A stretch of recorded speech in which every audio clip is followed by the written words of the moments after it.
नमस्कार दोस्तों, प्रेमादा arts coaching centre में आपका बहुत बहुत स्वागत है। आज मैं लेके आप सबके सामने प्रस्तुत हूँ प्रीवियस ईयर के कुछ last important question from the chapter 1 the cold war, शीत युद्ध का दौर। ठीक है, ये हमारा चैप्टर 1 का पार्ट नंबर 8 है।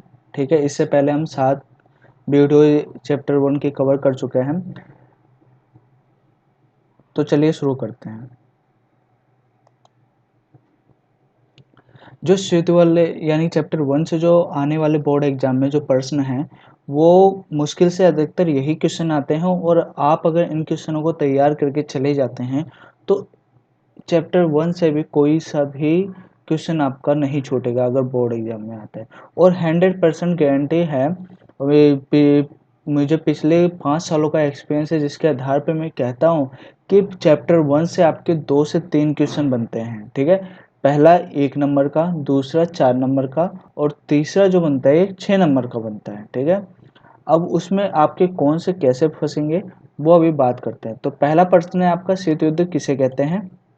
शीत युद्ध के उदय के प्रमुख कारणों का वर्णन कीजिए। ठीक है, इसको हमने अपने वीडियो में कवर कर रखा है। आप वीडियो का लिंक का जो पूरा प्ले लिस्ट है पॉलिटिकल साइंस का, वो डिस्क्रिप्शन में दे दिया जाएगा। तो शीत युद्ध किसे कहते हैं और शीत युद्ध के उदय में प्रमुख कारणों का वर्णन कीजिए। तो आपको डेफिनेशन पता होगी। इसके कारण जो है वो अमेरिका और सोवियत यूनियन जो था, उनके खिलाफ जो शिकायतें वगैरह थी वो हो गए। और सारे जो क्यूबा मिसाइल क्राइसिस हो गया, कोरिया संकट हो गया। ठीक है, तो ये सारी चीज़ें हैं आपके इसके रीजन के अंदर आएंगे। ठीक है, दूसरा जो बहुत इम्पोर्टेंट और सबसे डिमांडिंग क्वेश्चन है और बोर्ड एग्जाम में हमेशा हर साल पूछा जाता है, क्यूबा मिसाइल संकट क्या है? इसने किस प्रकार शीत युद्ध को प्रभावित किया? यानी कि इसका जो एरेना ऑफ कोल्ड वॉर है, यानी कि दायरा जो है किस प्रकार से प्रभावित हो गया, यानी कि जो उसका एरिया है शीत युद्ध, जब क्यूबा मिसाइल संकट हुआ तो उसकी वजह से उसका दायरा जो बढ़ा किस तरीके से। ठीक है, यानी कि उसने कोल्ड वॉर की जो छोटी सी प्रॉब्लम थी उसको किस तरीके से बड़ी प्रॉब्लम बना दिया। तो ये सबसे इम्पोर्टेंट क्वेश्चन आता है, क्यूबा मिसाइल संकट क्या है। ठीक है, दो ध्रुवीयता से आपका क्या आशय है? ठीक है, शीत युद्ध के दौरान विश्व किन 2 गुटों में बंट गया था? ये आने के चांसेस होते हैं 2 नंबर या 4 नंबर में आने के चांसेस होते हैं।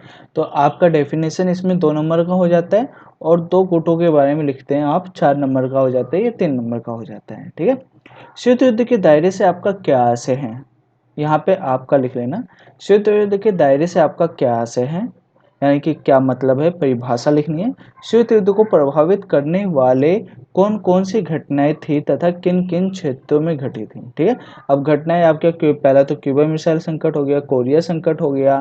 ठीक है, और फिर आपका जर्मन और बर्लिन में क्या नाम है, अमेरिका और सोवियत यूनियन का आपस में टकराना हो गया। इस प्रकार के कई इवेंट्स हुए। ठीक है, वियतनाम में अमेरिका और सोवियत यूनियन का टकराना। ठीक है, किस तरीके से उनका इवेंट रहा है, एक्शन क्या रहा वहाँ पे उस वार के अंदर, तो ये इम्पोर्टेंट रोल प्ले करते हैं आपके।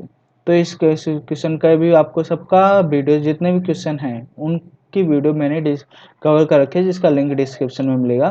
किस कारण महाशक्तियों को अपना गुट बनाने की जरूरत पड़ी? इनको छोटे देशों से क्या फायदा होता था? बहुत ही डिमांडिंग क्वेश्चन है, 3 से 4 नंबर में आने के इसके चांसेस होते हैं हर साल। ये क्यूबा मिसाइल संकट और शीत युद्ध क्या है ये आता है। और फिर नेक्स्ट जो डिमांडिंग क्वेश्चन है, गुट निरपेक्षता का क्या अर्थ है? ठीक है, और इसके संस्थापक कौन थे? ये भी 3 नंबर में सबसे ज्यादा आता है। ठीक है, यानी कि आपका SA1 से लेके बोर्ड एग्जाम तक ये क्वेश्चन हमेशा रिपीट होते रहते हैं। ठीक है, गुट निरपेक्ष आंदोलन क्या है? इनसे किस प्रकार शीत युद्ध को रोकने में अहम भूमिका निभाई? बहुत ही रिलेवेंट क्वेश्चन है, जो कि आज भी कई बार पूछा जाता है, बड़े एग्जामिनेशन UPSC लेवल तक भी पूछा जाता है। ठीक है, तो आपको ध्यान देने वाला है। गुट निरपेक्ष से आपका एक क्वेश्चन आएगा, एक आएगा किस कारण महाशक्तियों को अपना गुट बनाने की जरूरत पड़ी, और एक क्यूबा मिसाइल संकट और शीत युद्ध क्या है, यहाँ से प्रश्न आएगा आपका। तो 3% इस तरीके से आने वाले हैं। और 1 मार्क्स का MCQ, उसमें डेट पूछा है वारसा नाटो वगैरह का। ठीक है, गुट निरपेक्ष आंदोलन से आपका क्या आशय है, यहाँ पे आपको परिभाषा, इसकी प्रमुख विशेषता क्या थी, ये भी आपको वीडियो में मिल जाएगा। ठीक है, गुट निरपेक्षता का मतलब पृथकतावाद नहीं, उदाहरण देके स्पष्ट कीजिए। ये अधिकतर आता है, आने के चांसेस होते हैं, मगर पिछले कुछ लास्ट ईयर के क्वेश्चन पेपर में आ रखे हैं। ठीक है, मगर यहाँ पे इतने ज़्यादा नहीं होते, मगर इसको भी आप तैयार करके जाना, क्योंकि सीबीएसई के मोड का कोई भरोसा नहीं होता है।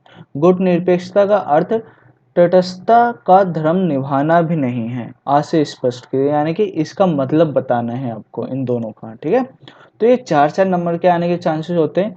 ध्यान रखिए, बोर्ड एग्जाम में जो भी आपका प्रश्न हो जाए उसका फॉर्मेट सही होना चाहिए। अगर आपको फॉर्मेट नहीं पता है पॉलिटिकल साइंस में आंसर को किस तरीके से लिखते हैं, तो आप कमेंट बॉक्स में कमेंट करके बताइए, हम नेक्स्ट वीडियो उसी पे बनाएंगे कि किस तरीके से पॉलिटिकल साइंस में आंसर राइटिंग का फॉर्मेट बनाएं, जिससे आप 95 प्लस स्कोर कर सकें पॉलिटिकल साइंस में। तो आई होप इस इन क्वेश्चनों को आप अगर तैयार करके जाते हैं तो आपका चैप्टर 1 से कोई सा भी क्वेश्चन नहीं छूटेगा।